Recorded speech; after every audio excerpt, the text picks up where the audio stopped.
احتشام صاحب، تو اگر اس کا مطلب یہ ہوا کہ اسٹیبلشمنٹ سے اگر ریلیشن شپ اچھی ہے اس وقت کی حکومت کی، موجودہ حکومت بھی، یہ گرینڈ الائنس کچھ بھی کر لے، جتنا بھی پریشر کریٹ کر لے، جیسے خان صاحب بھی بات کریں جی 2 ماہ میں حکومت جانے والی ہے، یہ کچھ نہیں بگاڑ سکتی، یہ 2 ماہ والی صرف پیش گوئیاں ہی ہیں، ہوائی باتیں ہیں.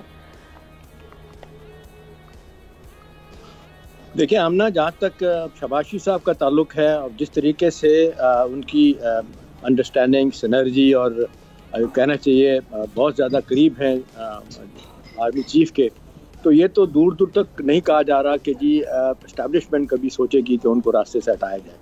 دوسری بات اپنی جگہ موجود ہے کہ نواز شریف صاحب بھی ہم دیکھتے ہیں کہ وہ ناراض کئی دفعہ اپنے بھائی سے ہوتے ہیں کہ آپ ہر بات ان کی سنتے ہیں، میری بات نہیں سنتے.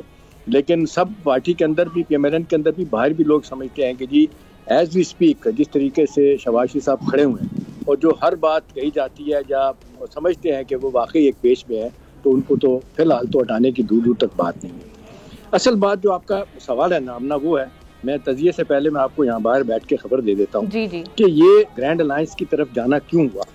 دیکھیں ہوا یہ ہے کہ یہ جو جماعت اسلامی کے ساتھ 1.5 ماہ کی حکومت نے جس انداز سے ان کو نیوٹرلائز کر دیا معاہدہ کر کے، تو یہ کہا یہ جا رہا تھا میری اطلاع کے مطابق کہ سارے لوگ جو ہے نا وہ جماعت اسلامی کا کندھا استعمال کرنا چاہ رہے تھے، کیونکہ جس طریقے سے وہ اپنی ریزسٹنس کو پٹ اپ کر رہے تھے پورے پاکستان میں، تو حکومت ان ہو چکی تھی.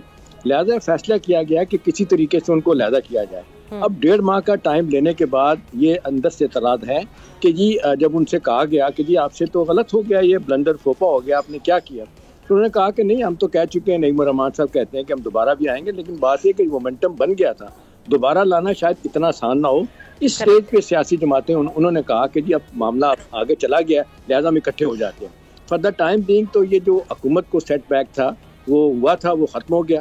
حکومت جماعت اسلامی ایک سائڈ پہ ہوگی، اور یہ جو آپ نے دیکھا انڈیویجولی پارٹی کے طور پہ بھی پی ٹی آئی نے بڑے جلسے جلوس ریلی نکالنے کی کوشش کی، کامیاب نہیں ہوئے. بھوک ہڑتال کرنے کی بات ہوئی، وہاں کامیابی نہیں.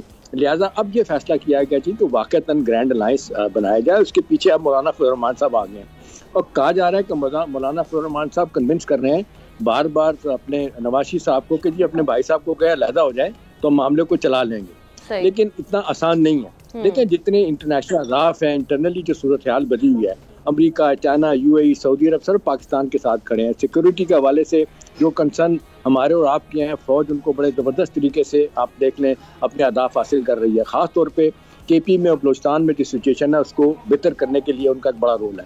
تو یہ نہیں لگتا کہ اس وقت کوئی حکومت کے لیے مشکل پیدا ہوگی. ہاں یہ کہ تھوڑا سا ٹائم جو قریب آ رہا تھا کہ شاید یہ ٹف ٹائم حکومت ملے گا، وہ دور ہو گیا. اب یہ نئے سرے سے صف بندی کر کے ساری گرینڈ پارٹیاں بنا کے، گرینڈ الائنس بنا کے ساری پارٹیاں سامنے آ رہی ہیں. لیکن آمنہ یہ بات طے ہے بالکل، اس میں کوئی دو رائے نہیں ہے کہ ایک راک کی طرح اسٹیبلشمنٹ کھڑی ہے شباشی صاحب کے اور حکومت کے پیچھے. لہٰذا بظاہر یہ نہیں لگتا انلیس کہ کوئی کسی وہ بانی پی ٹی آئی کے ساتھ معاملات طے ہو جائیں جو کہ ہوتے نظر نہیں آ رہے، یہ حکومت رہے گی ساتھ. اور دوسری جانب شاہ صاحب جی ہاں بالکل اسٹرانگ سپورٹ ہے اور انہیں کوئی حکومت کا خطرہ نہیں. ٹھیک ہے، سبسکرائب کریں اور بیل دبائیں تاکہ کوئی خبر رہ نہ جائے.